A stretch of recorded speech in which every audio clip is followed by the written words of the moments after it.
Old guns always have a story to tell, and I'm sure if this one could talk, that story would be long, interesting, and rather difficult.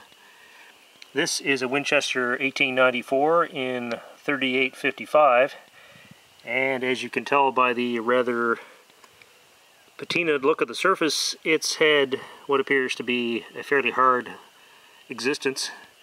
But that's really not the most interesting thing about this rifle. The most interesting thing about it is the stock, or stocks I should say. You can see the fore end here has some rather large gouges, and some more up there, some even deeper ones there, and also there. And if we move back to the pistol grip, it gets even worse. You can see that this is literally chewed up.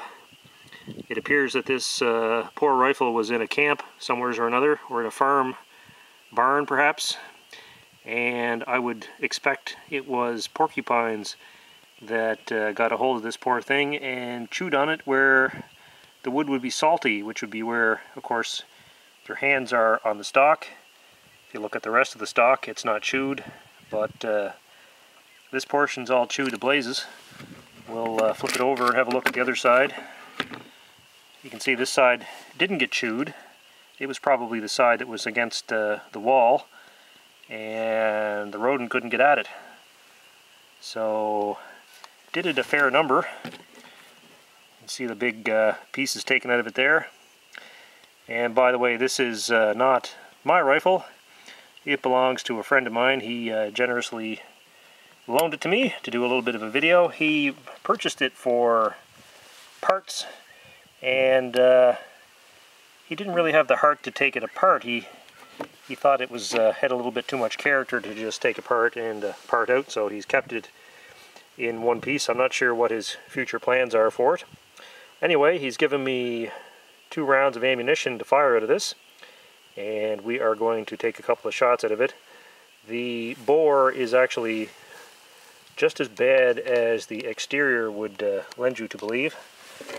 Get a load of that. It's actually chewed so much there that it's actually right through to the magazine tube. And you can see not much finish left on this poor old girl.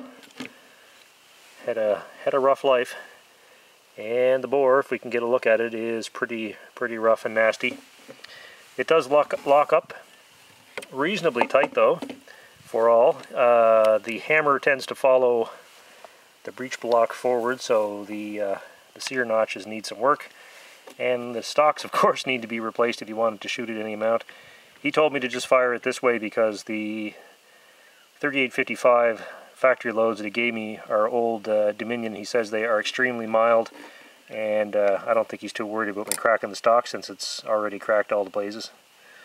But quite a bit of patina on this. I actually gave it a bit of a wipe down. It actually looked worse than this when I got it. It's got the Marples rear sight, the buckhorn style of sights that you either love or hate. And let's have a look at the caliber markings there, 38-55, and the proof marks. And let's see what the barrel inscription says. Manufactured by the Winchester Repeating Arms Company, New Haven, Connecticut, USA. And I did look this up by the serial number for the date, but I don't recall at the moment. I'll put it in the video down below there. I'm thinking it was about 1903, 1913, something like that. Anyway, but as you can see, the stock is in very bad condition. The rear is not just chewed, it's actually cracked as well. And the screw is stripped, so it needs, if you wanted to use this, you'd really need to do some serious fixing up on it. And we've got the steel butt plate, which was checkered at one time. Now it's mostly just rust. But anyway, obviously a tough old rifle to have survived that many years of neglect and to be still slightly functional after all that. So let's go go fire a couple of shots out of this thing and see if it holds up. Alright, here goes the rodent-chewed Winchester 94 3855.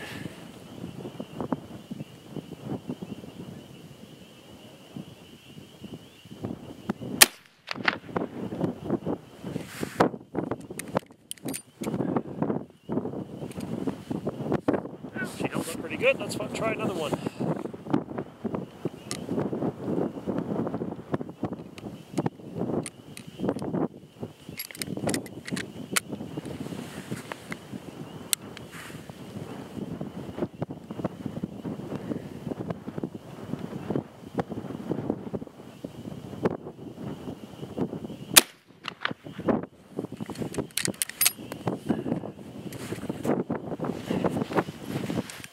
So let's have a look at the two fired cartridges.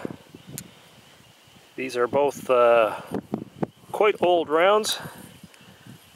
The first one I fired was this Dominion head stamp, 3855, and the second one was an even older Dominion Cartridge Company head stamp, 3855. They both went off pretty well. Let's see if we got any kind of a group on the target. Here are the two rounds out of the old 3855. Of course, remember both these rounds are different head stamp. We've got one down here and one up there, so that's probably, I don't know, 10 or 11 inches spread between the two of them. However, those rounds were probably made about 50 years apart, and I don't even know if they're the same bullet weight. But anyway, they're round holes, so despite the pitting in the barrel, the bullets are stabilizing to some degree. Obviously, if you're going to shoot this very much, you'd want to adjust the sights and obviously stick with the same weight of bullet for everything.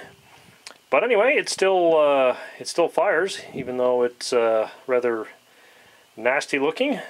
But it still works even after all these years. So, there we go. She's still functional after all those years of use and or neglect. Fired a couple of shots and made contact with the target. Maybe not terribly close to where I was aiming, but be that as it may, the gun still works, which is a testament to its simplicity and reliability. So I want to thank my buddy Kevin, who loaned me this rifle, and he gave me the 2 rounds of ammo to go with it.